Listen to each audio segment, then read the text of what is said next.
wala tayong visitor. Sige po, aawit po tayo.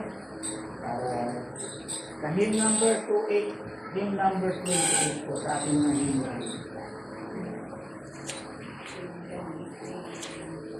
Rescue the perishing. Kaya po, kanya po kayo. Alright. Rescue the perishing. Unang verse, hindi. Sing. Rescue the perishing, care for the dying, such an appeal from sin and the grave. Wait for the erring one, lift up the fallen, tell them of Jesus the mighty to sing. Rescue the perishing, care for the dying. Jesus is merciful, Jesus will save. Though the sliding him still is waiting, waiting to patiently try to receive.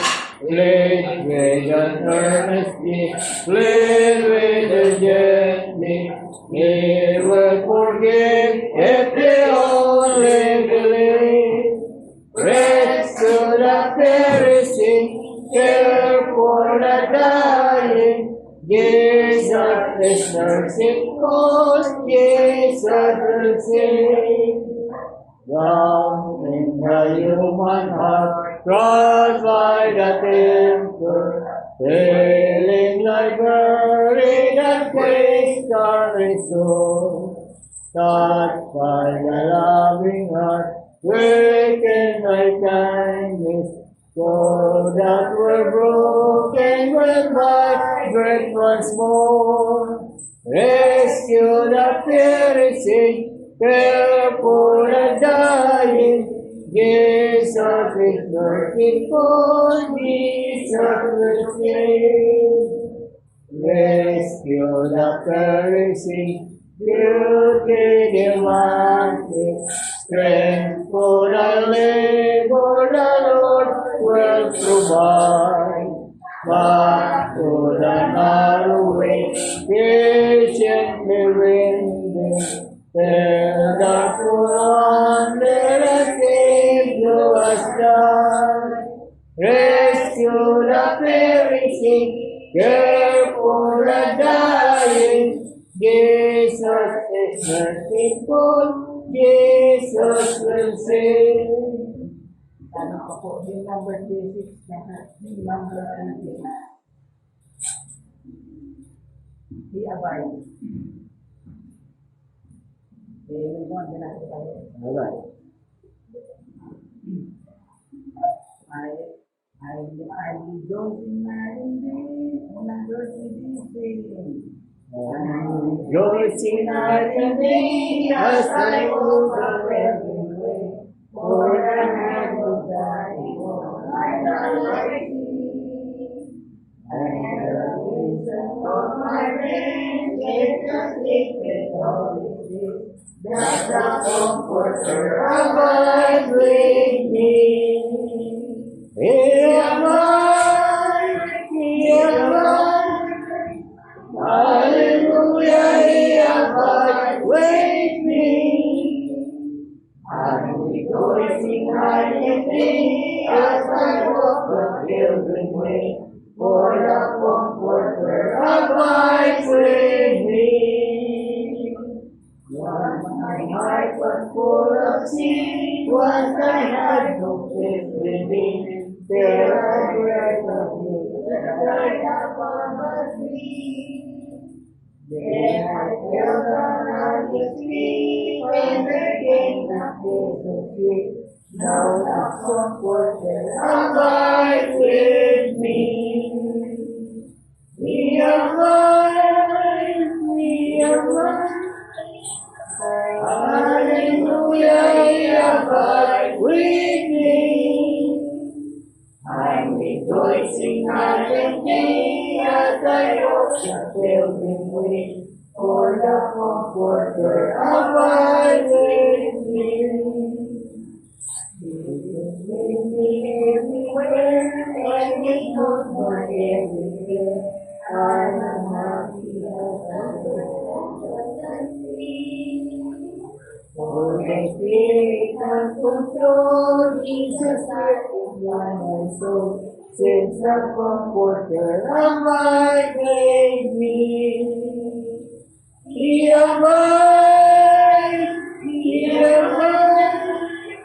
Hallelujah, He abides with me.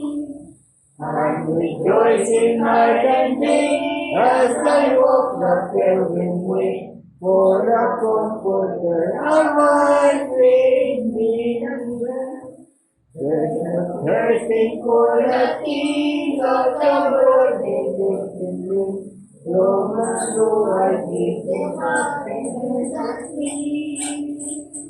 All my night has turned to day, all my burden rolled away. Now the Comforter abides with me. He abides, He abides. Hallelujah, He abides with me.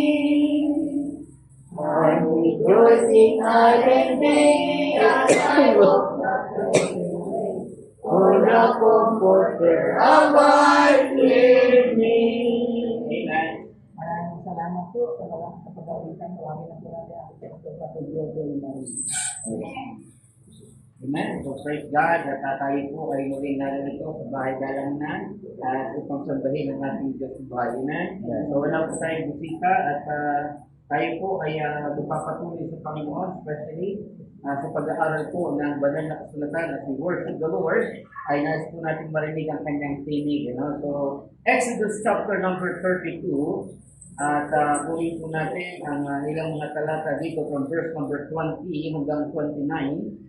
At ating pong pag-aralan, at tingnan natin, tayo pa ba ay nasa panig ng Diyos? Okay? At sino nga ba ang nasa panig pa ng Panginoon? So sabi ng talata dito sa verse 1 to 6, who is on the Lord's side? Ayan. No? So sa ating panahon, mga kapatid, na napakaraming kagaw ng Diyos, at tingnan natin bilang mga anak ng Diyos, tayo nga ba ay nasa panig pa ng ating Panginoon? Verse number 20 hanggang 29. So dito po natin buksan ang ating pong pag-aaral. Okay, basahin po natin ang salita. I will read verse 20 kayo sa 21 and so forth. Verse 29 tayo po ay magsasabay-sabay. Okay, so nandiyan na po ba kayo? Exodus chapter number 32 verse 20 hanggang 29. Okay, already po po yun yung amen? Amen. Okay, verse number 20. And he took the calf which they had made and burnt it in the fire, and ground it to powder, and strewed it upon the water, and made the children of Israel drink of it. Paper. And Moses said unto Aaron, what is this thing out of thee, that is not And Aaron said, let not the anger of my Lord wax hot. Thou knowest the people that they are set on mischief. For the sin unto thee, make us God, which shall be for us, or for the Moses,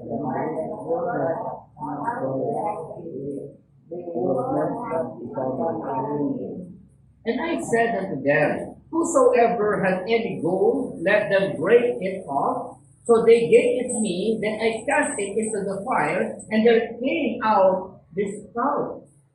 And when Moses saw that the people were naked,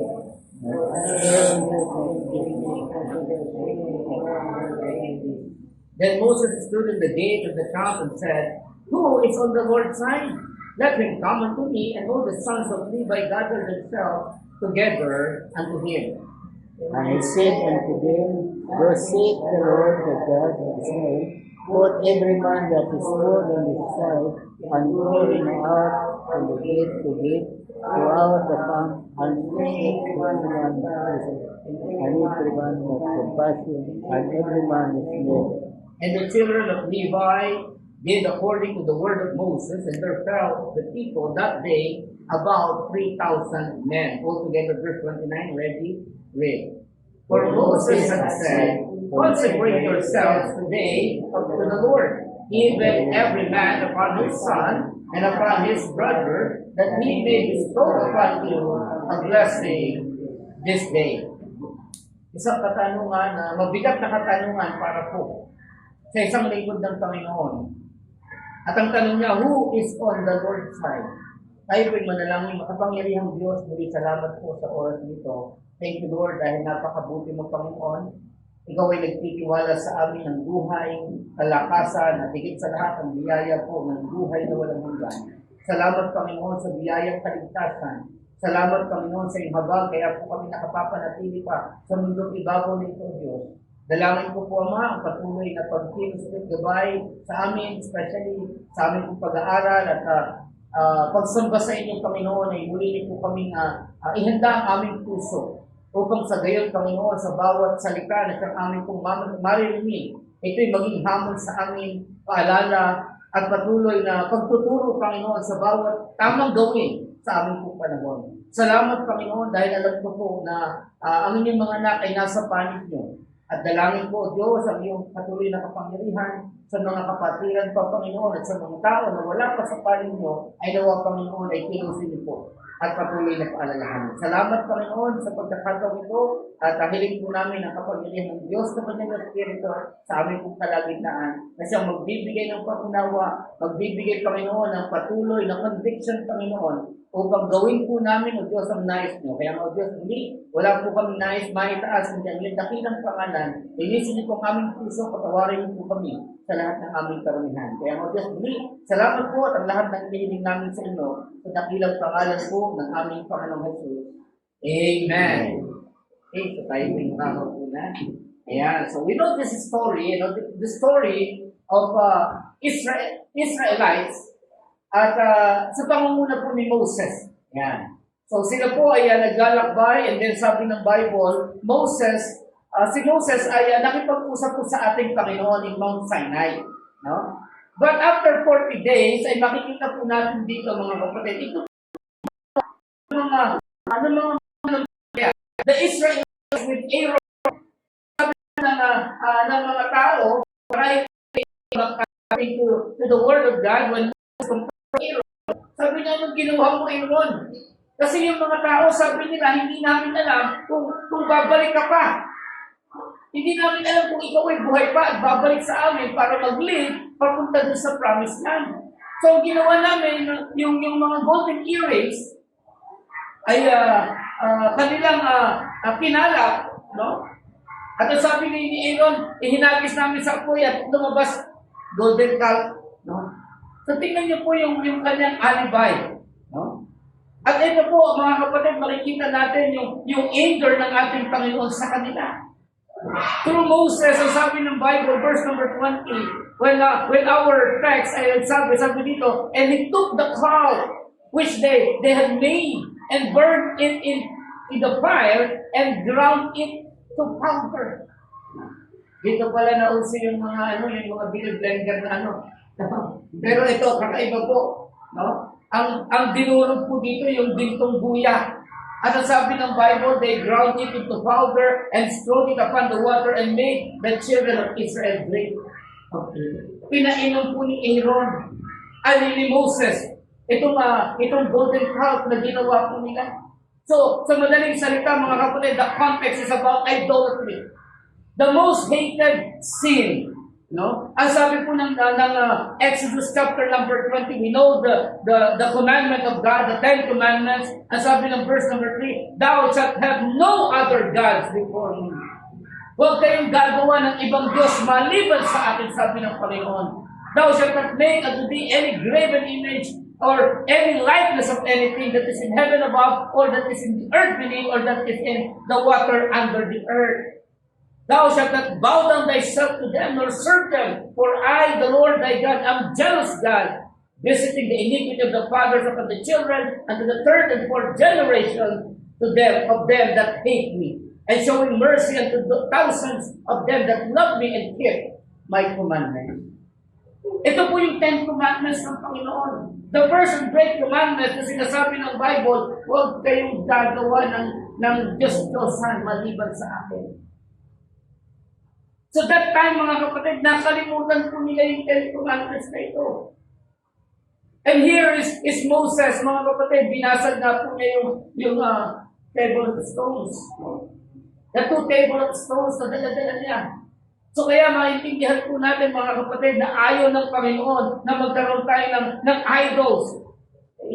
The old scripture speaks of golden calf.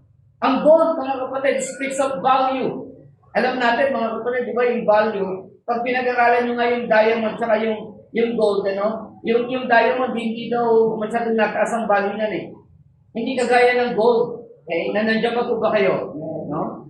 Gold speaks of value, and kung titingnan natin, bakit nga ba bakit nga ba baka o yung bull na tinatawag? So tandaan natin mga kapatid, in ancient time, the calf is a symbol of power, fertility, and strength. Okay?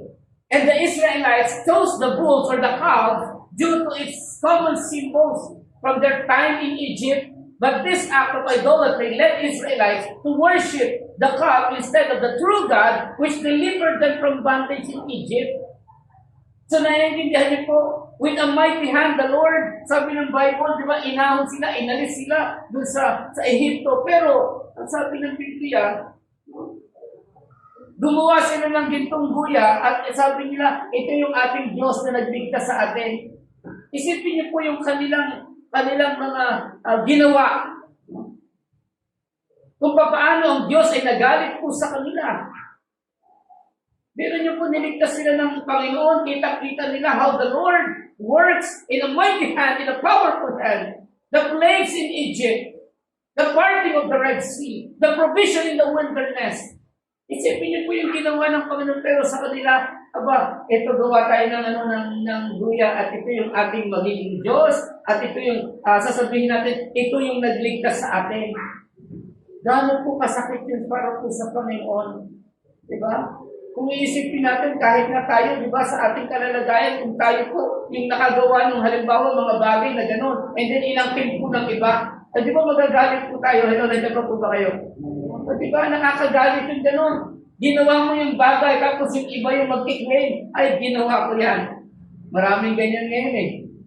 Dito ba? Pero ito po mga kapatid, the Lord's anger was great among them. At sabi nga ng verse number 35 sa ating teksto, di ba? Sa pagpapatuloy niya sa verse 35, and the Lord plagued the people because they made the calf which Aaron made. Nagalit po ang ating Panginoon. At sila'y sinalo, mga kapatid. So makikita natin dyan ang isang katotohanan that the people of the Lord, the Israelites, made idolatry in themselves. Ayaw ng Diyos na magkaroon tayo ng ibang Panginoon maliban sa Diyos, na siyang nagligtas sa atin, na siyang gumagabay sa atin, nagpo-provide sa atin, nag-iingat sa atin sa tuwing-tuwina. So yun po yung makita po natin na isang katotohanan. Alam niyo, meron po isang hari doon po sa lineage ni David, no? The 11th king from David. 2 Chronicles chapter 33. Look at this. Tingnan muna natin and then let us go back mamaya sa ating konteksto. 2 Chronicles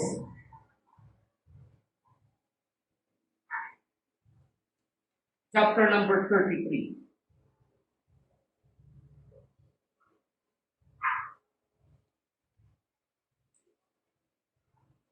Tingnan natin kung isang hari na ito. No? The 11th, no? Si King Manasseh. Ayan. No? Si King Manasseh. The 11th king from David. But this king did that which was evil in the sight of God. No? Tingnan niyo po yung buhay po na ito na kung saan ay alam niya that he was from the lineage of David. He reigned 50 and 5 years, sabi ng Bible, verse 1. Nandiyan na po kayo. Manasseh was 12 years old when he began to reign. Batang-bata, 12 years old. No? And he reigned 50 and 5 years in Jerusalem. But did that which was evil in the sight of the Lord, like unto the abominations of the heathen, whom the Lord had cast out before the children of Israel. For he built again the high places which Hezekiah's father had broken down. And he reared up altars for Baalim and made groves and worshipped all the hosts of heaven and served them. Tingnan niyo po yung kanyang ginawa. King Manasseh, from the lineage of David, napunta doon hanggang sa doon anak siya ni Hezekiah. No? Alam natin si Hezekiah, di ba? Sinira niya yung mga idols sa templo.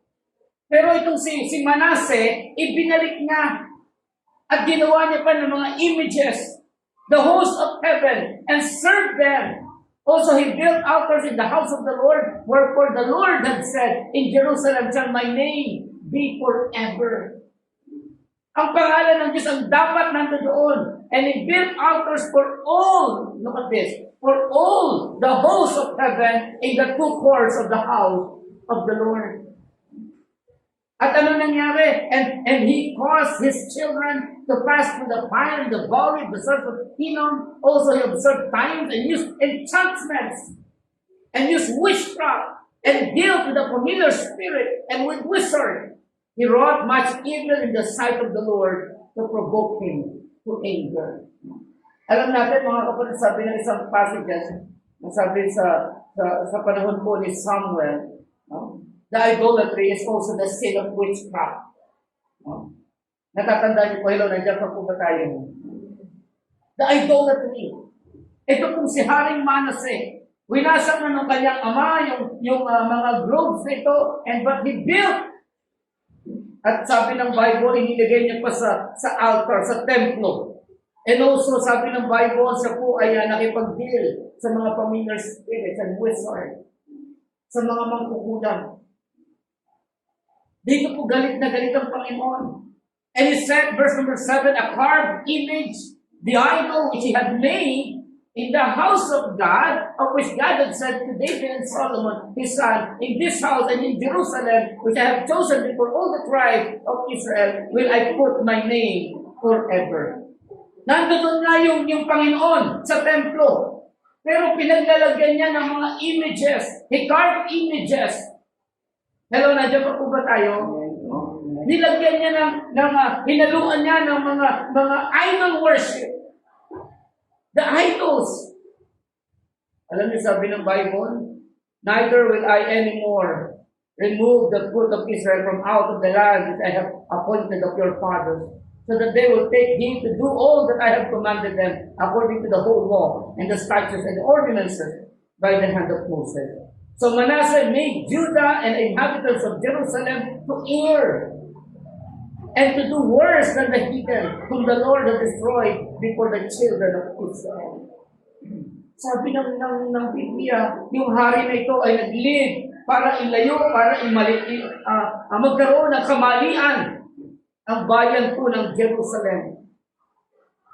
Alam niyo, sabi ng sumunod na talata, and the Lord spake to Manasseh and to his people, but they would not hurt him. But they would not hurt him. Kinausap ng Diyos ang si Manasseh, yung hari, at yung mga tao. Pero ano sabi ng Bible? But people did not hurt him. So ito yung problema sa ating pong panahon. Even in our time, the Lord speak to us. But sometimes we did not hearken to the voice of God. Hindi tayo nakikinig, hindi natin iniintindi yung sinasabi ng Panginoon. At ano nangyari dito mga kapatid? Wherefore the Lord, verse 11, brought upon them the captains of the host of the king of Assyria, which took Manasseh among the thorns, and bound him with fetters, and carried him to Babylon. Nagkaroon siya ng affliction.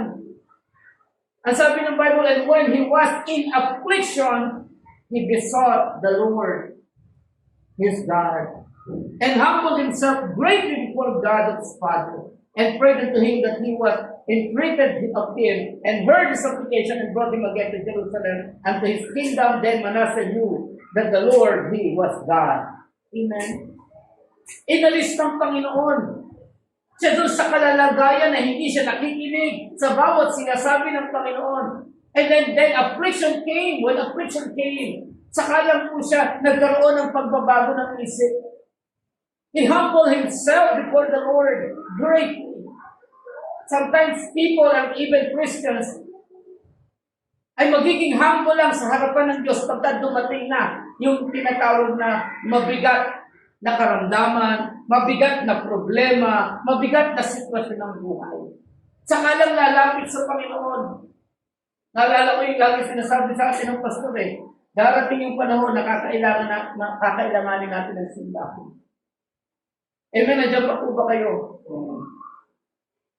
Simbahan na mananalangin sa atin para sa Panginoon. To entreat to us, Lord, help us in our affliction. Ito yung nangyari kay Haring Manasseh. When he built idols sa buhay niya, mga kapatid, bilang hari, inilid niya ang bayan ng Jerusalem and also Judah to hear from the Lord. Magkamali at sumamba sa mga Diyos-Diyosan at kumilala sa mga witchcraft na hindi po inaalaw ng Panginoon. Witchcraft is evil. Amen. Nandiyan pa po ba tayo? So makikita natin dito mga kapatid, the Lord wants us to humble ourselves before God. That sometimes, mga kapatid, hindi man mga idols na inukit yan. No? Hindi man mga idols na inukit sa ating panahon. Tandaan natin, meron pinatawag sa Bible ng idols in the heart. Ezekiel chapter 14, look at this. In the book of Ezekiel, kasunod po ng Jeremiah, Prophet Ezekiel, one of the major prophets in the Old Testament.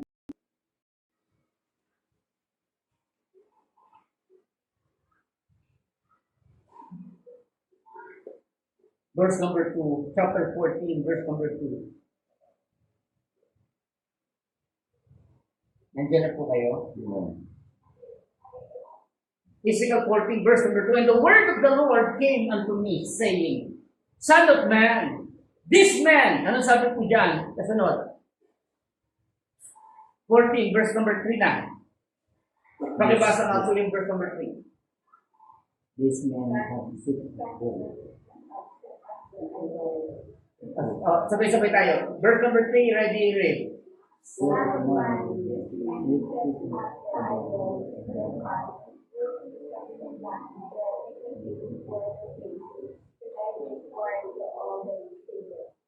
Nakita niyo po?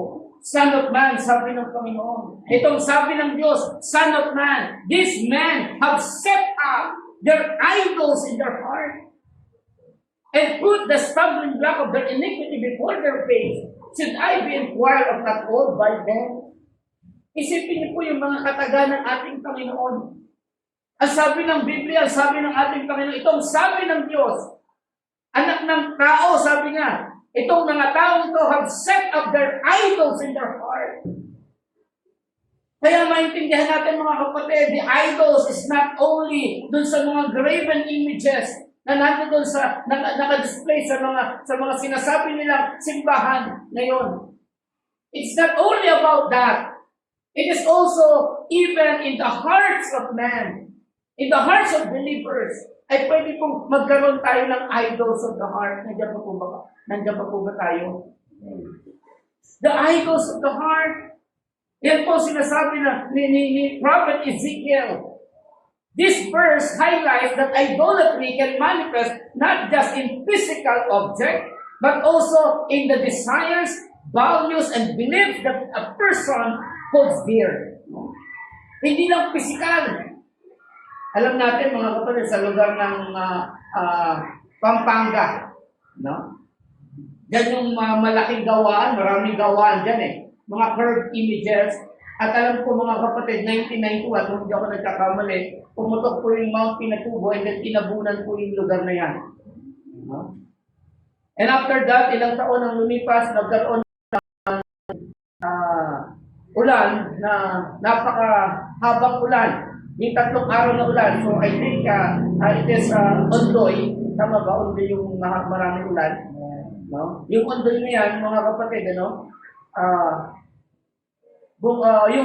3 araw na ulan, ang inilan daw po ng ayon po sa kanilang pag-aaral, it is about 30 days rain. yung ibinuhos mo ng 3 araw na tuloy-tuloy walang patig na ulan. Alam niyo po yung Paete, Laguna, yung mga Laguna, yung bayan na yan, nang hindi yan dati binabaha. Pero inabot ang baha hanggang dito sa Los Baños, Laguna. Why? That city, no, dyan sa Laguna, ay isa po yan ngayon na dyan po ginagawa din yung mga carved images na naglipa na sa maraming mga religions ngayon. So kaya maintindihan natin mga kapatid, the Lord's anger was great upon idols. Pero hindi lamang po dyan sa mga physical idols na yan, the physical objects, but also in the desires, values, and even in the beliefs of a person na kung saan pinangahawakan. So that idols, mga kapatid, is anything that we prioritize before God. Yan po yung idols of the heart. Anything that is prioritized before God. Ano ang pinapriority natin? Kaya nga, di ba, ano yung treasure na nasa atin? Na mas binibigyan natin ng halaga pa para sa Panginoon. O mas mahalaga pa para sa Panginoon kaysa sa Diyos. Isipin niyo po, ano? Ang Panginoon po ay nagsasalita po para sa atin. That we should not have an idols of the heart. It is anything that we prioritize before God. Ang tawag po dyan, idols in the heart. God hates idols. Kaya nga sabi ng ating teksto in verse number 20 again, verse number 20, and he took the cup. Ang sabi ng Bible, si Moses, kinuha po yung baka na ginto, which they had made, and burned it in the fire. Sinunod po sa apoy. At anong ginawa niya? And ground it to powder. Pinulbos po niya. Nais ng Diyos na pulbusin po yung idols of the heart po natin. Hello, nandiyan pa po ba kayo? Ano man ang inuuna natin sa Panginoon, yun po yung mga idols of the heart. Not the physical image. It is how we value and desire those things na mas mahalaga pa kaysa sa Panginoon.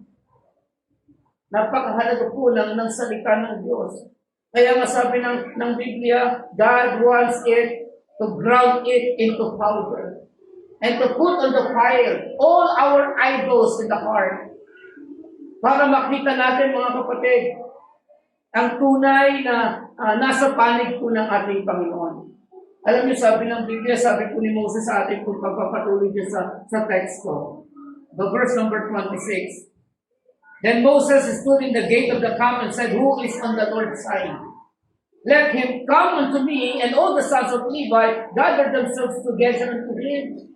Alam niyo, pinatay po dyan sa verse 28, 3,000 men.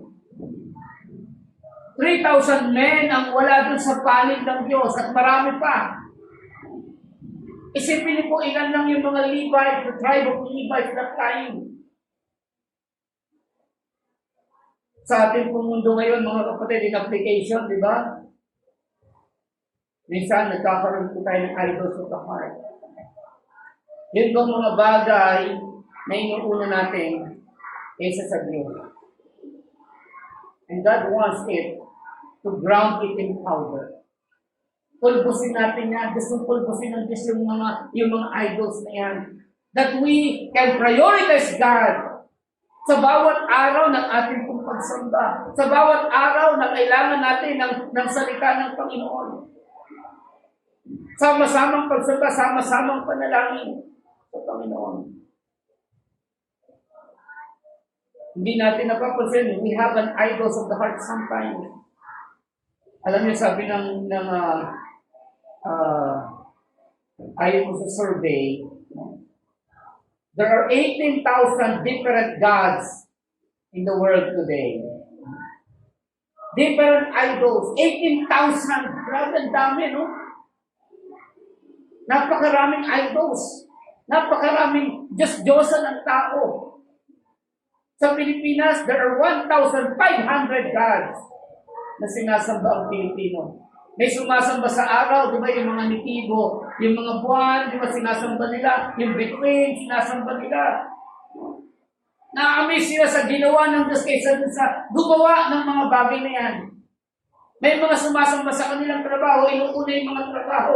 May mga sumasamba sa pera. Di ba? Sa piso. O, di ba? Meron pa, di ba? Sa piso. Resalista. Naalala ko yung mga resalista nung tinanong.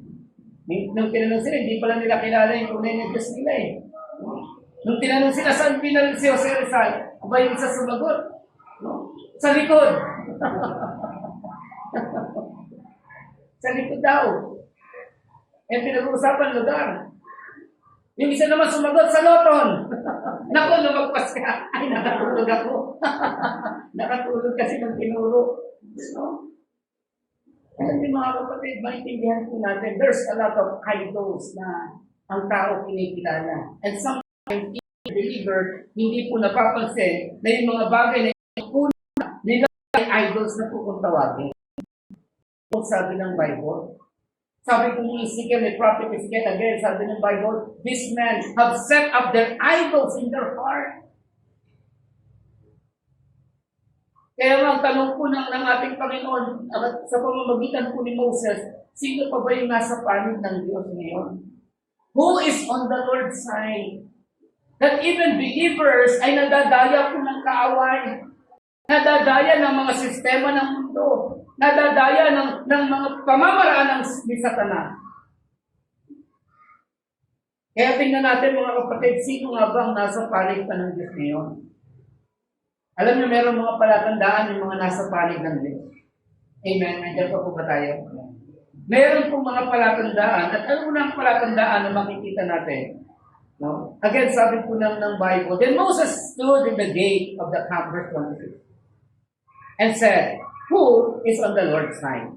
Let him come unto me, let him come unto me. And all the sons of Levi gathered themselves together unto him. Aba, yung mga tribe lang ni Levi, ang siyang nagtungo kay Moses. Verse 29, for Moses had said, consecrate yourself today to the Lord. Every man, even every man upon his son and upon his brother, that he may bestow upon you a blessing this day. So, unang makikita natin dyan, mga kapatid, sino yung nasa panig ng Diyos? Dito po sa pagkakataon ito, in time of Exodus chapter 32, na-distinguish kung sino yung nasa panig ng Panginoon. All the tribes of Levites. Kaya nga first point, ang unang palatandaan, mga kapatid, na makita natin kung sino yung mga nasa panig pa ng Diyos sa ating panahon, ay yung tinatawag po na identification. By identification. Yun po yung marka na makikilala natin kung sino yung nasa panig ng Diyos. Alam niyo mga kapatid, di ba, pagka pinag-usapan yung identification or pag pinaiksiyan, di ba, ID. Di ba, sa mga school, di ba? Pagka wala kang ID, di ba, nakalagay doon sa gate na may gwardiya, no ID, no entry. Okay? So, napakahalaga po ng identification, tama? No? Pagka pumunta ka sa trabaho, o kaya mag-a-apply ka ng trabaho, hahanapan ka rin po ng identification. Okay? Alam niyo, ito yung ligtasan eh. Alam niyo, yung tunay na ligtas, identified po yan. Pagka tayo po ay namatay, halimbawa tayo po ay humarap na doon, papunta sa kalangitan. Hindi po pwede hindi ka identified na na kay Kristo. Tama po ba? Hello, nandiyan pa po ba kayo? Ganun kahalaga po ang identification. Hindi tayo makakapasok sa langit pagka wala po tayong identification kay Kristo. No? Ano sabi ng Bible? John 14 verse number 6. Ano sabi ng Panginoon? I am the way, the truth, and the life. No man cometh unto the Father but by me. Sa pamamagitan po ng Panginoon. And all believers should be identified in Christ. So, kailangan po ng identification. Itong mga Levites na ito, na-identify po ni Moses. Ang lahat ng sumama kay Moses, sabi ng Bible, sabi ni Moses, sino ang nasa panig ng Diyos, lumapit sa akin. At ang lahat ng lumapit, mga kapatid, all the sons of Levi. Alam niyo mga kapatid, yes, hindi tayo galing sa tribe ni Levi. Pero sabi ng Bible, mga kapatid, in 1 Peter chapter number 2, verse number 9. Alam niyo sabi ng Biblia doon? You are a chosen generation, a royal priesthood, an holy nation, a peculiar people, that you should show forth the praises of Him who had called you out of darkness into His marvelous light. Na-identify yung Kristiyano kasi bakit tayo po ngayon yung mga priesthood of the believers. Hello, nandiyan pa po ba tayo? Kaya in 2 Corinthians chapter number 4, di ba sabi ng Biblia, verse number 10, always bearing in the body the dying of the Lord Jesus Christ, that the life also of Jesus might be made manifest in our body. Nahahayag po ang buhay ng ating Panginoong Kristo sa bawat mga mananampalataya. Kaya sinasabi ng Biblia, even Apostle Paul declared in 2 Timothy chapter number 2, verse number 19, nevertheless, the foundation of that standeth sure. Having the seal, merong selyo. The Lord knoweth them that are His, and let everyone that nameth the name of Christ depart from iniquity.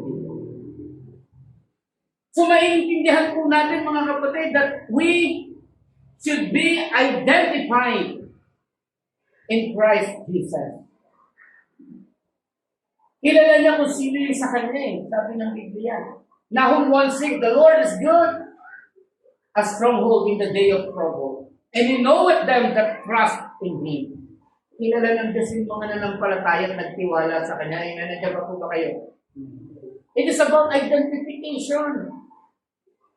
Kaya nga sabi ng Biblia, Apostle Paul declared in Ephesians 3:17 that Christ may dwell in your hearts by faith.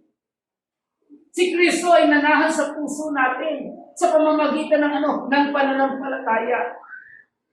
So that we can identify by God.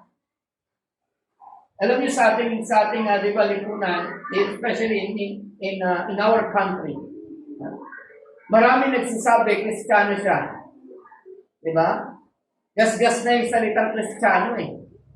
Ay, ako'y Kristiyano. I am a Christian. Pero hindi nila naiintindihan ang pagiging Kristiyano. Ang pagiging tunay na kay Kristo. Amen? Akala nila religion. Christianity is religion. They never know that Christianity is being on Christ. Therefore, if any man be in Christ, he is a new creature. All things are passed away. Behold, all things are become new. Na-identify yung bagong buhay na nasa atin. Yung kapangyarihan ng pagkabuhay na muli ng ating Panginoon, na-identify po sa atin. Kaya nga yung baptism, di ba, yung simpleng bautismo na siyang ordinance ng simbahan ng Panginoon, ano sabi ng Biblia in Romans chapter number 6, na-identify sa atin yung kamatayan ni Kristo, yung kanyang pagkalibing at pagkabuhay na muli. We are identified through the gospel of our Lord, Jesus Christ. Maintindihan po natin na tayo po ay dapat na identified ng ating Panginoon. Ang tanong, na-identify nga ba yung ating pagiging Kristiyano sa ating panahon ngayon? No wonder yung mga tao nagsasabi, ay ano ba yung klase ng Kristiyano yung mga yan?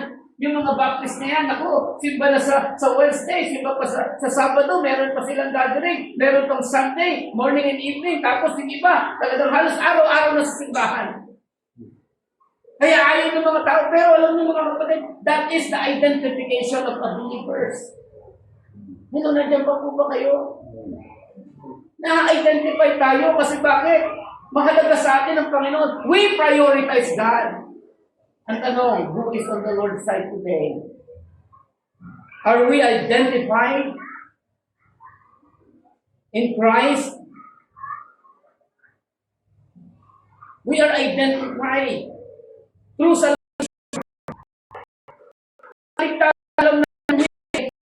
We can say to them, speak to them, that once saved are always saved. If we are saved. Jesus is our Savior. Kaya ang pangalan Jesus, inuulit-ulit natin mga kapatid, that the name of Jesus means Savior, tagapagligtas, and we are identified in Christ, and we are saved by grace. Amen? Yun yung napakagandang mensahe ng Panginoon sa atin eh. Di ba sinabi nga natin kahit hindi naman tayo karapat-dapat sa Diyos, pero we are identified in Christ that we are saved by grace and we have heaven. We have eternal life in heaven. For by grace are you saved through faith, and that not of yourself. It is the gift of God. Hindi sa atin. Verse number 10, we are His workmanship. We are identified not only in salvation but also in service. Pag naglilingkod sa Panginoon, na-identify talaga si Kristo eh. Yung tamang naglilingkod, yung tunay na naglilingkod sa Panginoon are identified in the service. Na ang pinaglilingkuran palagi ang Diyos. Naalala niyo si Manasseh, di ba? Ang mas pinaglingkuran niya nung una, yung mga groans, yung mga witchcrafts. But eventually, when afflictions came to him, naintindihan niya that the Lord is God. Yun ang tunay na Diyos, yun ang tunay na dapat sambahin, yun ang tunay na dapat paglingkuran. At ang tunay na naglilingkod kay Kristo, tandaan natin, meron po yung mga pagluha talaga. Serving the Lord with all humility of mind, merong kapakumbabaan, and with many tears and temptations.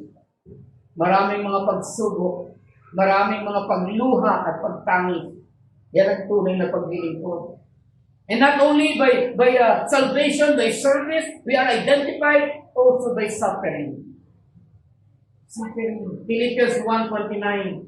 For unto you it is given in the behalf of Christ, not only to believe on Him, but also to suffer for His sake.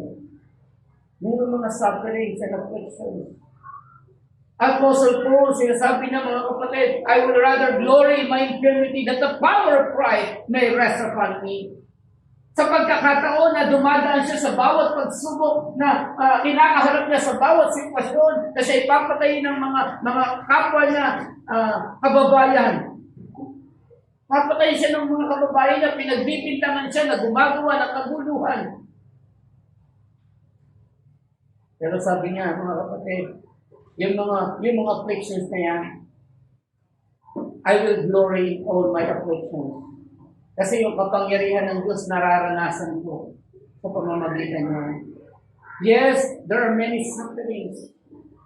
Sabi niya nga, that I may know Him, Philippians chapter 3, verse number 10. And the fellowship of His suffering, being made conformable to His death. So makikita natin, mga kapatid, na mas makikilala natin ang Diyos through suffering. Na-identify sa atin si Kristo. Because Christ also suffered for us, leaving us an example that we should follow His steps. 1 Peter chapter number 2, verse 21. Iniwan niya ang halimbawa, yung kanyang buhay na ipinamuhay dito. In 1 Peter chapter number 4, naalala ko po yung mga talata dito. 1 Peter chapter number 4,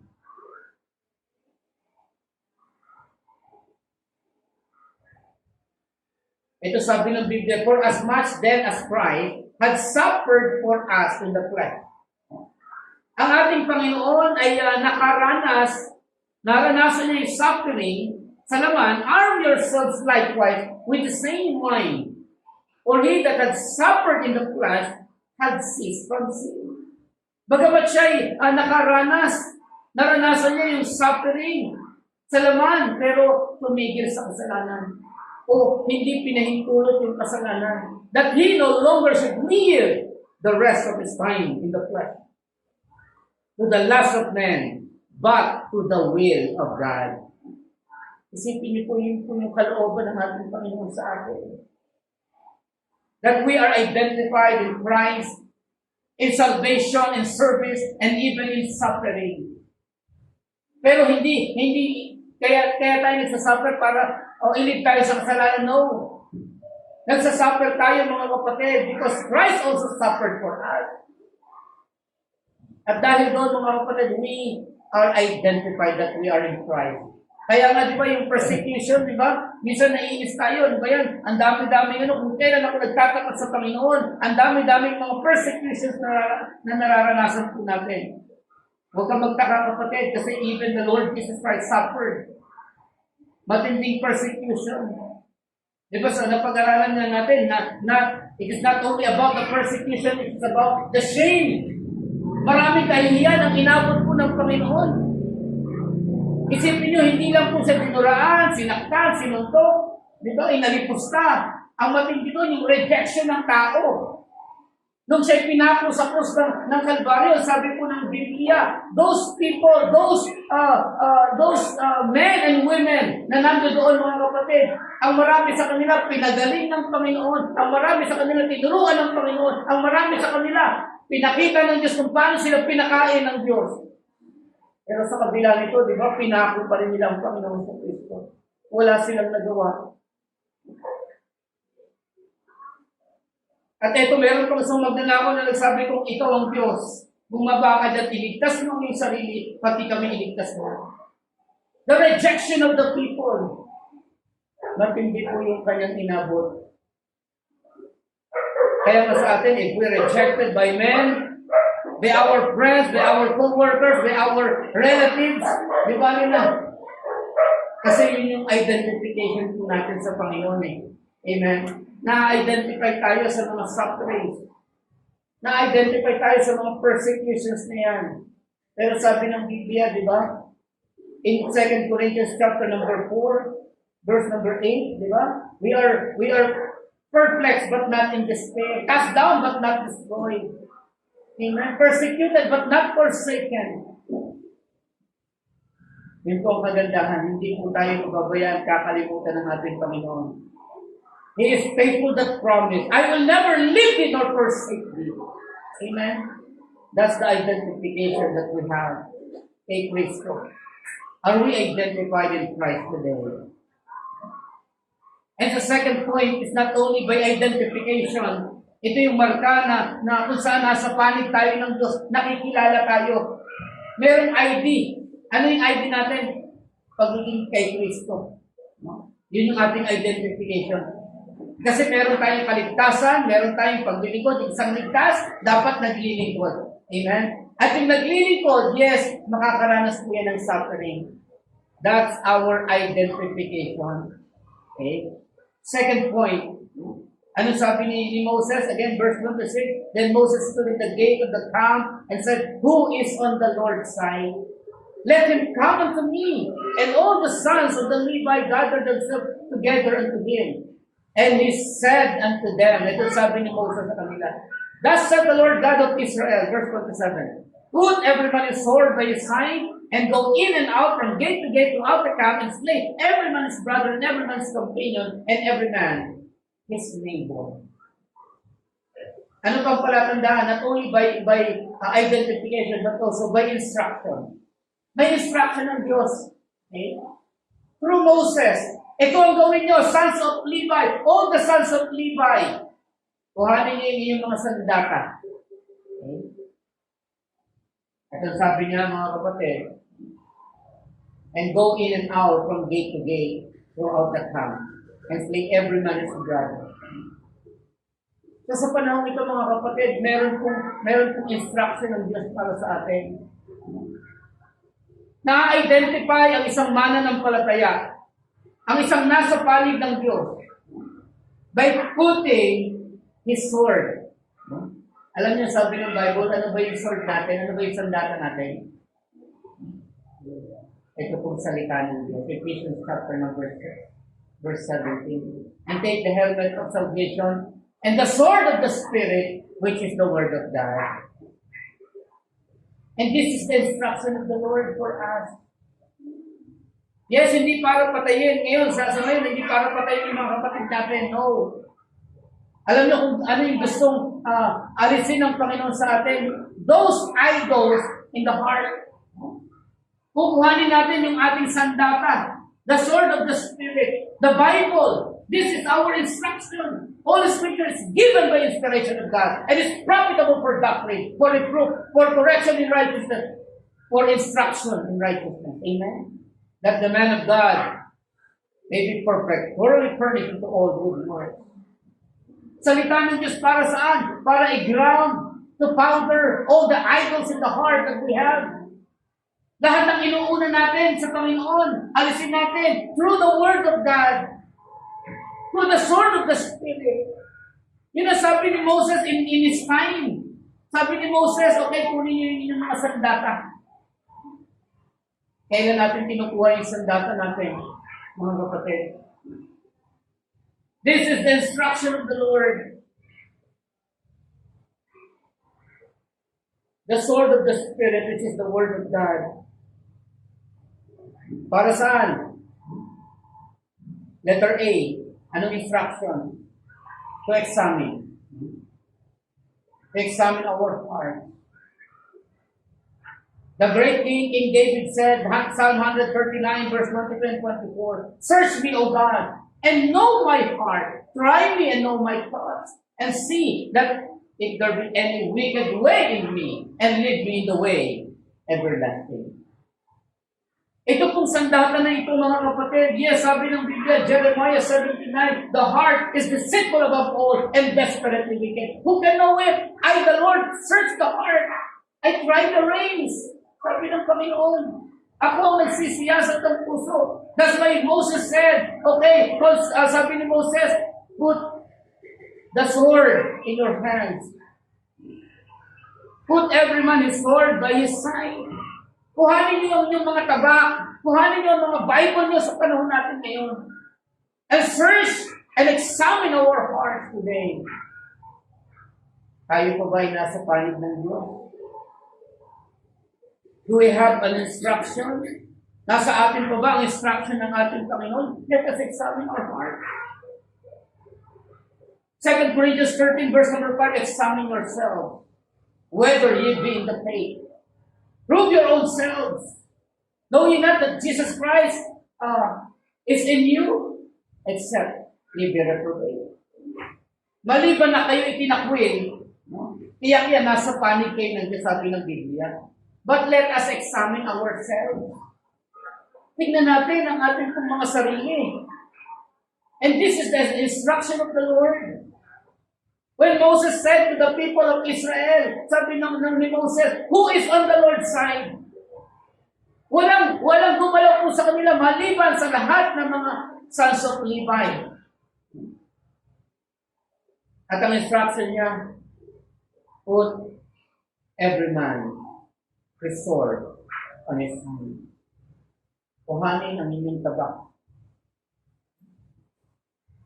And examine sa ating panahon ngayon, mga kapatid, ang tabak natin, ang salita ng Diyos. Let us examine our heart. Kumusta na tayo? Are we on the Lord's side? Let us examine. Let's get our Bible and examine ourselves. Lord, am I on the Lord's side? Or am I on the wrong side? Ako ba'y nasa panig pa ng Panginoon o ako'y nasa maling panig na? As believers today, many say they were Christians, they were believers, they were Bible believers, pero hindi na makita sa pananambahan at panalangin. Sinasabi ko ito, hindi dahil gusto ko. Dahil itong sabi ng Diyos. This is the leading of God for us today. Examine ourselves, whether it be in the faith. You prove your own self. Yun po ang instruction ng Diyos. Put every man his sword and his sign. Hindi lamang to examine ang instruction, but also to eliminate. Diba sabi nga ng verse number 20 ng ating text ko? And he took the calf which they had made and burnt it in the fire and ground it in powder. It means to put off. Okay? Ephesians 4, verse number 22, put off the old man which is corrupt according to your lust. Meron po tayong aalisin. As we examine ourselves, this is the instruction of the sword of the Spirit, to examine ourselves and to eliminate all the wicked part na nasa atin. Yung mga masamang parte. Sabi nga ng Biblia, naalala ko nung ang Panginoon sa Kristo nagsabi, no? Kung ang iyong mga mata ay masama yung isa, No? Mas mabuti pang tanggalin mo yung isa na yan kaysa mapunta sa impyerno. Ang dalawang yan. Kung ang iyong kamay ay makasalanan, di ba? Mas maigi pa yung isang kamay, putulin mo. Amen, nandiyan pa po ba kayo? Meron tayong aalisin.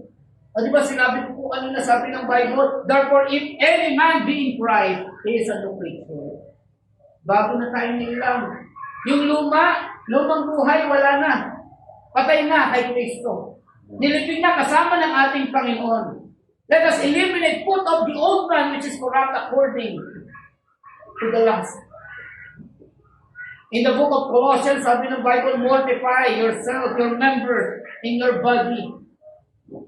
Yung idolatry, nandun doon, tingnan niyo po, sabi ng Colossians, chapter number 3. Colossians chapter number 3.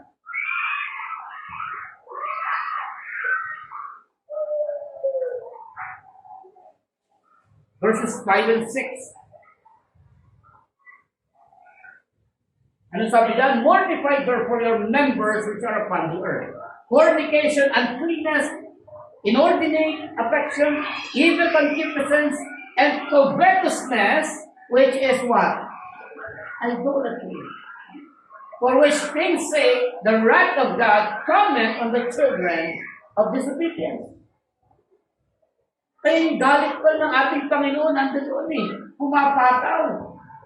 Sa mga anak, sabi ng Biblia, sa mga anak na hindi masunurin. And let us eliminate, and that's the instruction of God. To examine and also to eliminate, mortify therefore your members upon the earth. Mortify means to put to death, to kill. Yan po yung sinasabi ni Moses in Old Testament. Kayo mga sons of Levi, kuhanin yung mga tabak sa inyong mga tagiliran at patayin yung mga kapatid, sabi ng Biblia. The significance in the Old Testament to kill every wicked ways ng mananampalataya. Hello, nandiyan pa po ba tayo? To put to death, ano yung mga binanggit niya, yung inordinate affection, di ba? Idolatry, especially evil concupiscence, covetousness, diba? Uncleanness. Lahat yan alisin po natin. And that's the instruction of God. So the marks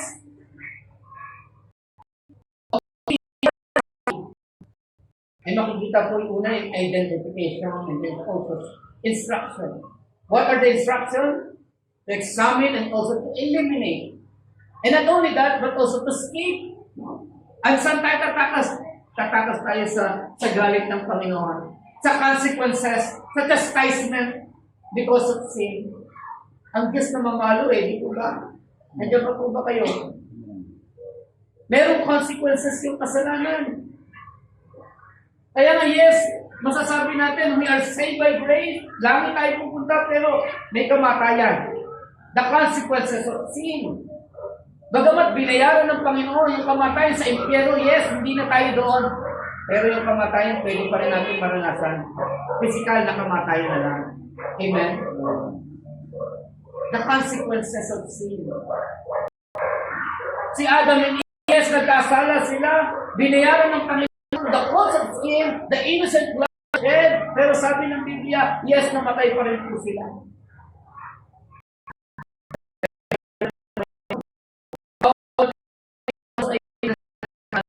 Amen. Pag naabutan tayo ng Panginoon, nabuhay pa tayo, praise God.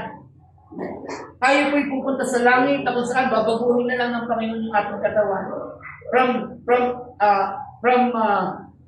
Sabi ng Bible, from corruptible to incorruptible. Amen.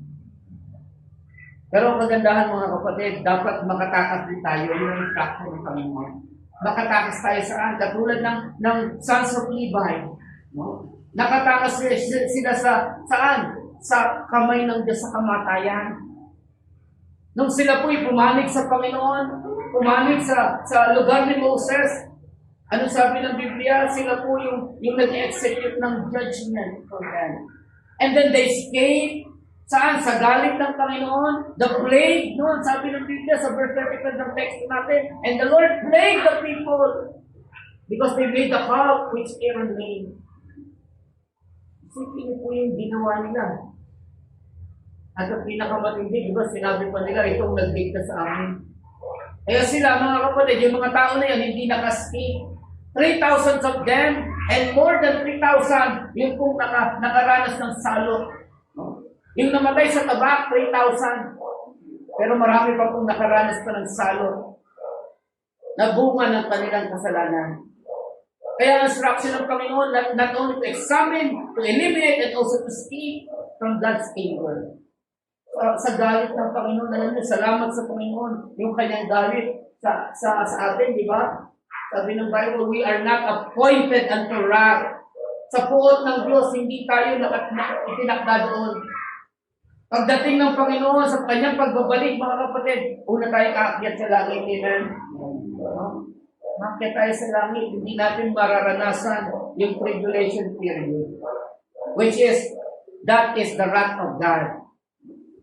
Yun yung puot ng ating Panginoon. Yung lindol na nararanasan natin, ng isang araw yata, lumindol eh. Ewan ko kung naranasan niyo po na naramdaman niyo. Pero hindi naman siguro ganun kalakasan. So hindi pa po yung galit ng Panginoon, yung volcano eruption, yung mga baha na nararanasan po natin, yung mga bagyo na kabi-kabila. It is not the wrath of God. Sabi ng Bible, it is the beginning of sorrow. But the instruction of God. It is the escape from God's chastisement and consequences of sin. Kahapon na pag-aralan namin si Brother Ronald nag-preach dito kahapon. Yung kasalanan ni David. Yes, sabi ng Biblia, hindi siya namatay agad-agad. Kasi sabi niya, nung sinabi sa kanya ni Prophet Nathan, thou art the man. Kasi sabi niya, yung tao niyan, yung mayaman na yan, siya'y mamamatay. That man shall surely be put to death. Pero sabi ni Nathan, ikaw yung tao na yan, na mayaman, na kinuha mo yung isang tupig. Sabi pa ni David, hindi lang mamamatay siya, ibabalik niya fourfold. Siya rin yung nag-judge sa kanya sarili. Fourfold. 4 na ulit, ibabalik niya yung kanyang kinuha. So ano nangyari? Kinuha yung anak niya. Namatay yung anak niya kay Bathsheba. Yung anak niya si Tamar, ni-rape nung kanyang anak din na si Amnon. Yung nang-rape na si Amnon, pinatay ni Absalom. Si Absalom naman, nagrebelde. Kay Haring David. Gusto kuhanin yung trono. Pinatay din ni Joab. Fourfold. Consequences of sins. Ayun ay ayaw ng Panginoon, kaya let us escape. Then this is the instruction of God. To escape from all the consequences of sin, to depart from sin, to depart from iniquity. Amen. Yun ang sabi ng Panginoon. That's the Lord. So yun po yung makikita natin ng mga evidence or marks na tayo po ay nasa panig ng Diyos. Umiiwas sa consequences, umiiwas sa kasalanan kasi yung kasalanan may consequences. At pangatlo po, mga kapatid, makita natin. Ano yung nakita natin? Una, identification. Second, instruction. Third is about influence. Influence. Again, sabi ng 26, then Moses stood in the gate of the camp and said, who is on the Lord's side? Sino ang nasa panig ng Diyos? Let him come unto me. Pumunta sa akin. Sinin-influensya niya. All the sons of Levi gathered themselves together unto him. Amen? May influensya. Ang Kristiyano dapat nakaka-influensya. Amen? Hindi na i-influensyahan. Nandiyan pa po ba kayo? Diba? Isipin niyo po, there are 12 tribes ng Israel, but only the sons of Levi ang nandoon na influensyahan. Response. They were priests, di ba? On that time, sila po yung mga ginagamit ng Panginoon, serving the tabernacle. Kaya nga, doon po sa templo, di ba, sila po yung, bagamat sila yung walang mana, na ibinigay ang Panginoon in the promised land. Wala silang mga lupain, pero sabi ng Biblia, sila po yung namahala sa templo. Which is napakaganda po opportunity and privilege para po sa kanila. Amen? Sila po yung mga priesthood. Pero sa ating panahon nga, sabi natin kanina, we are priesthood of the believers. 1 Peter chapter 2, verse number 9, again, but we are chosen generation. A royal priesthood. Bakit royal? Meron ba tayong kasi pagka-royal, no? It is a kingly lineage. Kaya nga sabi nga natin, we are identified in Christ. Merong royal blood tayo because our Christ have a royal blood. Yung banal na dugo ng ating Panginoon dumaloy po sa atin. Siyang naghugas ng ating kasalanan. Kaya nga tayo po royal. Yan ang sinasabi na po ng banal na kasulatan. Chosen generation, a royal priesthood, and holy nation, a peculiar people. So makikita natin mga kapatid, kaya tayo royal by blood. The blood of Christ, amen, na naghugas sa atin, sa ating kasalanan. By our body, the body of Christ, the bread of life, amen. In John chapter number 6, yung kanyang katawan as the bread of life. We are influenced by the blood of Christ. Kaya tayo malinis ngayon sa harapan natin. We are clean through the word. Amen. By the blood of Christ, the innocent blood that shed for us, for the atonement of our sins, once and for all, according to the book of Hebrews. Not only by blood, by body, di ba? And also by beatitudes. Kaya meron tayo ngayon mga masasabi natin, mga kapatid, may magandang attitude ang dapat ang mga mananampalataya.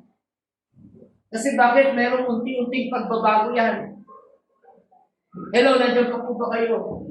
Patuloy at patuloy tayong binabago habang tayo may buhay. Binabago po tayong patuloy ng Diyos. Hindi pa tapos ang Diyos sa atin. Habang tayo po'y nabubuhay, ang Diyos ay patuloy na merong babaguhin sa atin lahat ng mga masamang gawa, masamang gawin.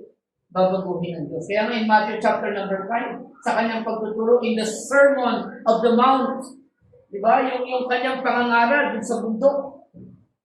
In the Mount of Galilee, anong tinuro niya? Beautiful attitudes. That's about the attitude. Yan ang meaning po ng beatitudes. Beautiful attitudes.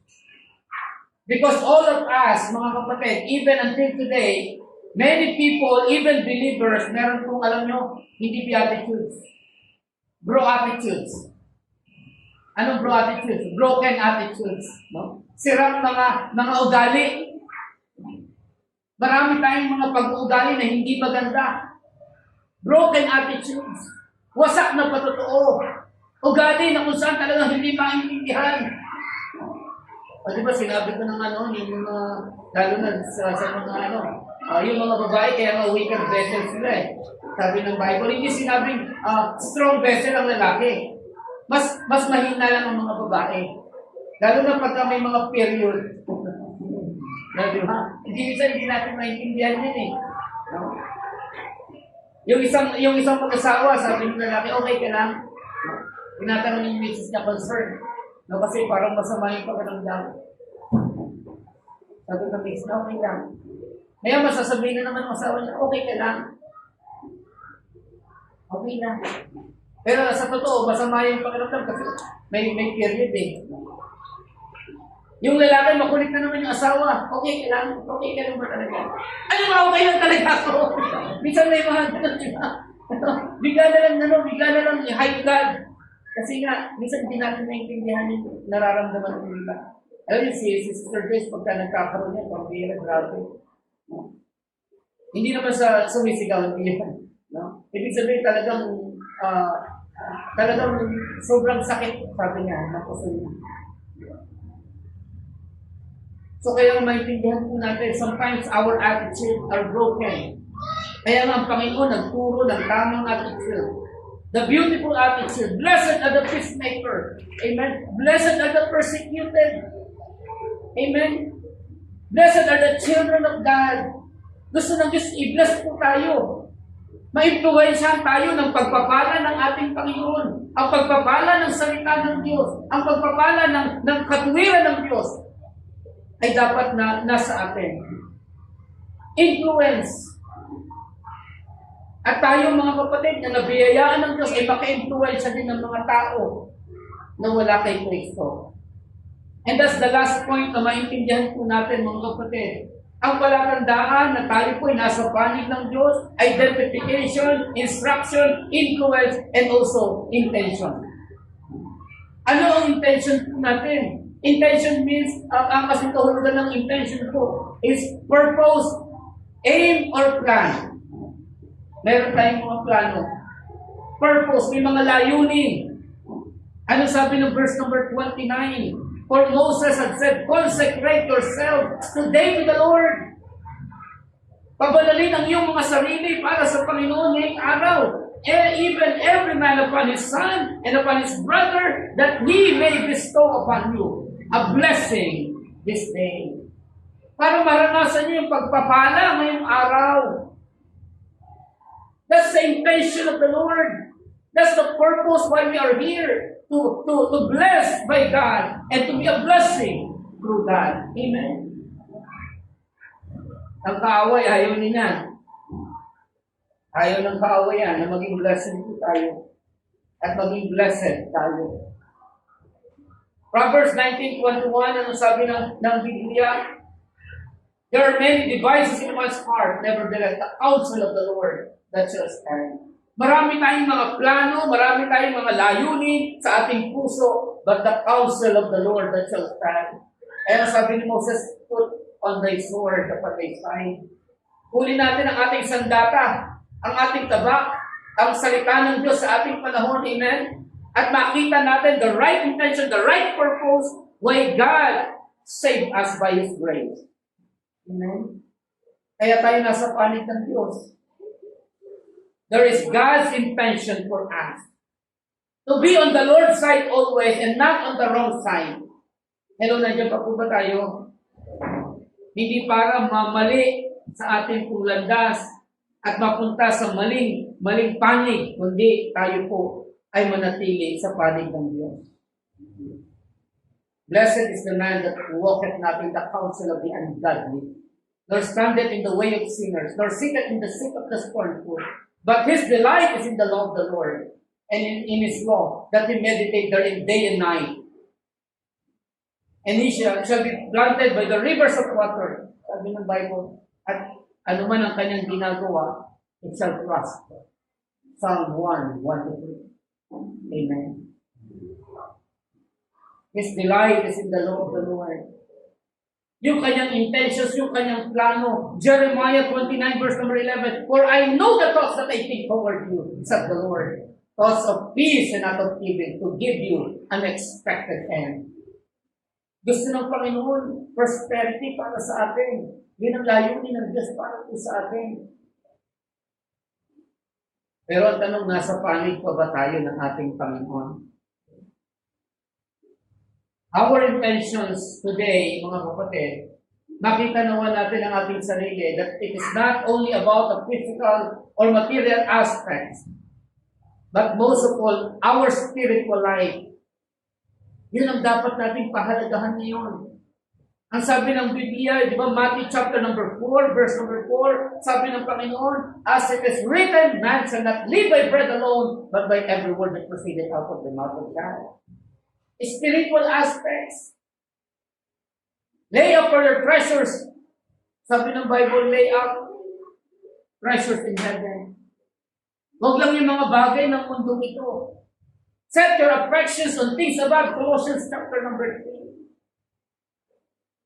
Things above, spiritual things. Sino magbibigay niyan? Kaya sabi ng Psalm 37 verse 4, delight thyself also in the Lord, and He shall give thee the desires of thy heart. The intentions of the heart. Napakahalaga po na ang hanapin po natin, kaya nga, ang lundo, Matthew 6:33. Alam natin yan, di po ba? Pakikot nga po, Matthew 6:33. But Seek ye first the kingdom of God and His righteousness, and all these things shall be added unto you. Pag inuna natin spiritual na bagay, habang tayo nasa panig ng Panginoon, ang sabi niya, lahat ng mga bagay na hinahangad natin, physical, material aspects, idadagdag na lang ng Panginoon. Amen? Yan po ang mundo. And that's the intention ng ating Panginoon sa ating buhay. Yes, mga kapatid, ang buhay nito napaka-iksi lang. Di po ba? Napaka-iksi ng buhay. God offers us the most valuable blessing, the kingdom of God and His righteousness. Mas mahalaga pa kasi ang buhay nga nito napaka-iksi lang eh. Huwag nating pahalagahan yung mga bagay na kung saan temporary. Seek those things which are not temporal but spiritual. Yung mga bagay na nakikita, temporary yan. Ang hanapin natin yung mga spiritual, yung mga hindi nakikitang bagay. Kasi bakit po? In the book of Psalms, 70 years lang ang life pa ng buhay ng tao. Tama? Ako po nasa 45 na. If God permit that I may reach 70, meron na lang ako 25 years left. 25 na lang. Pero yung 25 na yan, gusto ng Panginoon that we are on the Lord's side palagi. Hindi tayo dapat nasa panig ng Panginoon. Sabi nga nung kanta, di ba, sinong nasa panig ng Panginoon? Sinong nasa panig ng Panginoon? Sa atin, yung identification that we are on Christ, yung instruction ng Diyos, the sword of the Spirit, the Bible, the influence, yung influensya natin sa mga tao. Meron tayong bunga sa Panginoon. Meron tayong naakay, nakaluluwa para sa Panginoon sa kaluwalhatian niya. And then yung intentions na napakahalaga. Ano ang ating intention? Our desires. Our plans. Our purpose to God. James 4:14, what is your life? Ito yung parang singaw, parang puso, na makikita sandali, ngunit ito yung mawawala. We cannot guarantee that we live tomorrow. Walang nakakatiyak ng bukas. Pero ang gusto ng Panginoon, tiyakin natin na tayo nasa panig ng Diyos. Amen? The idols of the heart na minsan nasa ating puso, mas inuuna natin kaysa sa Panginoon. Let us eliminate, let us ground it to powder. Yun ang sabi po ni Moses. He ground it to powder and then he cast it into the fire. The idols of the heart. Pero ang gusto ng Panginoon, tayo po ay nasa panig ng Diyos. Sino po ang nasa panig ng Diyos? Tayo po ay manalangin. Dakilang Diyos, muli salamat po. Thank you, Lord, for your message, O God, that will remind us, O God, that where we are today, ay naway masumpungan niyo po kami, Panginoon. Hanggang sa inyong pagbabalik, kung maging ang kamatayan ay dumating, ay manatili kami sa panig ng Diyos. Truly, we have identification in you. We are not identified by our need, by our work. We are identified through our Lord and Savior Jesus Christ. We are saved by grace, O Lord. That your purpose will stand in our days to bestow as a blessing, O God. Salamat, Panginoon, sa bawat paalala at hamon. Sa bawat rebuke na narinig po namin, O Diyos, kung natuto po kami. Unlike King Manasseh, they did not hear your word. They did not hearken to you, O God. Pero salamat po, Panginoon. Salamat po sa iyong paalala sa amin, sa bawat rebuke, sa bawat hamon, that we have a sword of the Spirit, O God. There's a lot of instruction na meron ka na nasa amin ngayon, Panginoon. And we need to put it in our side and open it at makita namin, Panginoon, and let us examine ourselves and to eliminate all wicked ways, O God, and to escape on many consequences of sin. Thank you, Lord, sa lahat. Thank you, Lord, for the presence of the Holy Spirit. Thank you, Lord, for every believer that hear thy word. Salamat po, Panginoon. Bless niyo po yung salita sa aming mga puso. At muli, kausapin niyo po kami, even in our invitation. Lord, help us to maintain that we be always in the Lord's hand. In Jesus' name I pray. Habang tayo po nakayupo ng kapitid, isa kapatid ang buhay natin bilang mananampalataya. Ang kalalagayan ba nating spiritual ay nasa panig pa rin ng ating Panginoon? Or do we have an idols of the heart na minsan inuuna natin kaysa sa ating Panginoon? Yes, we understand. Narinig natin, nabasa natin sa Biblia that the Lord is good, that the Lord is worthy to be praised and worshipped.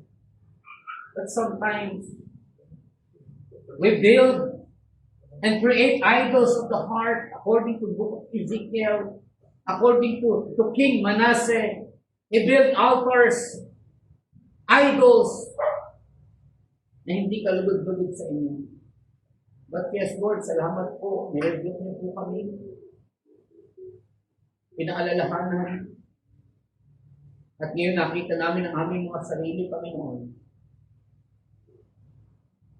Ayon sa iyong pagtuturo, Panginoon, we should be on the Lord's side. Salamat po. Kaya nga kapatid, para sa ating invitation ngayon, kumusta ang ating itong panig ngayon? Tayo ba ay nasa panig ng Panginoon? Or we are on the wrong side now? O baka nasa maling panig na tayo? Marahil kinausap ka ng Panginoon, let us bow ourselves to the Lord. The altar is open, hindi ko na po pahabaan ang invitation. God speak to your hearts today. Why don't you come and kneel down to God? Talk to our God. Naghihintay siya sa iyo, kapatid. Naghihintay siya sa atin. Lapit natin sa Panginoon. Tayo ba nasa panig pa ng Diyos? The instruction of God, the sword of the Spirit.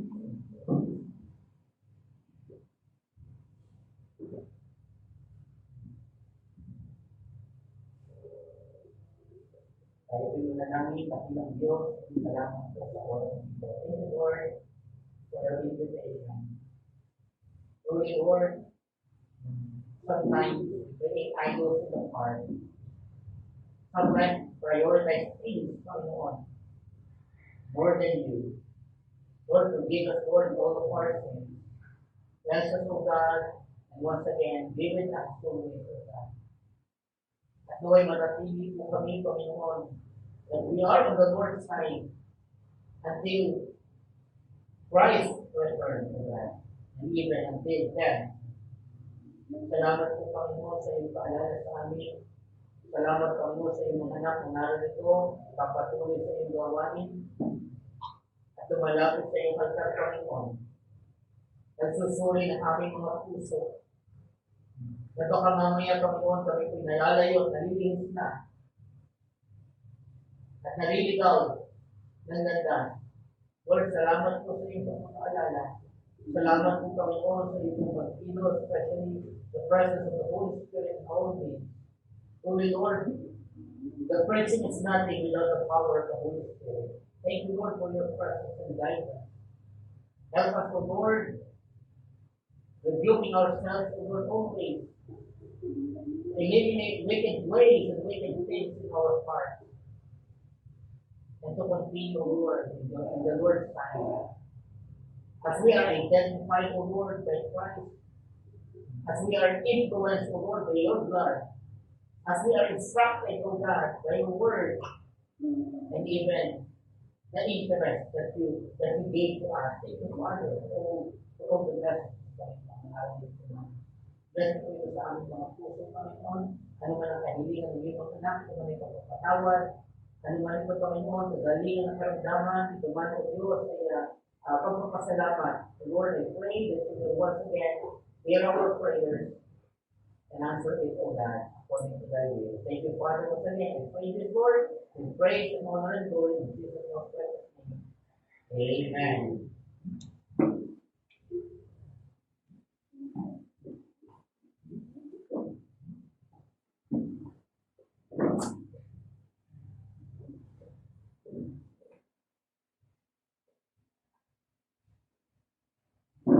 Chapter 3, verse 9 and 10. Honor the Lord with thy heart, Amen. and with the first fruit of thy land, so shall thy lands be filled with plenty, and thy purpose shall prosper. Amen. God is chapter 3, verse 9 and 10. Ito yung manalangin, pagpalang Diyos ng mga lahat. Salamat po sa umagang ito. Sa araw na ito, Panginoon, kami po ay patuloy na inyong binigyan ng biyaya sa mga mensahe na pinahilig na po sa amin. Salamat po. Salamat po. Ngayon po kahit po sa mga biyaya na nagkaroon po sa amin, na kayo po hindi nasasawa na supply sa amin ang mga pangangailangan. Ngayon po kahit po sa amin na ito ang kailangan ko ang patuloy na Tunay ako Diyos sa inyo na manula ang aking bayan. Kailangan ko ang patuloy. Ang lang ang Kristo. Salamat sa langit. Amen. In number 38. In number 38.